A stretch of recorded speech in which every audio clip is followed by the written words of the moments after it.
mar kasta oo hooyadan ay u tagto inay dugsiga ka soo qaado wiilkeeda waxay tagsigeeda ku qurxin jirtay mawduuca dal cusub sababtoo ah riyada wiilkeedu waxay ahayd inuu arko dunida markan mawduucu wuxuu ahaa ninjada jabaan xitaa kadib markay rakaab waday maalinta oo dhan mar walba waxay hubin jirtay inay gaariga ku qurxiso mawduuc cusub ka hor inta aysan wiilkeeda soo qaadin maalin ayay dooratay mawduuca faransiiska halkaas oo taalada Eiffel ay ahayd qaybta ugu gaarka ah inkastoo macaamiil qaar aysan jeclayn inkasta oo ay keligeed u xamili jirtay howlaha guriga maalin kasta haddana hooyadan weligeed ma daalin weligeedna ma jab iyo jeer way dhoola caddayn jirtay tagsigeedana waxay ka dhigi jirtay gees ka mid ah dunida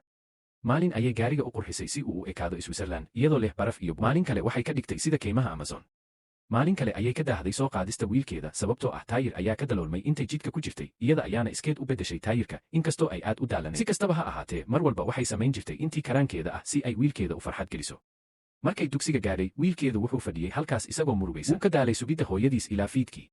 laakiin markii uu arkay in markan gaariga hooyadiis loo qurxiyey sida xeeb xitaa iyadoo ciid dhab ah lagu dhex riday wejigiisii mar kale ayuu iftiimay hooyaduna dhammaan arrintan waxay u samaysay oo keliya jacaylka ay u qabto wiilkeeda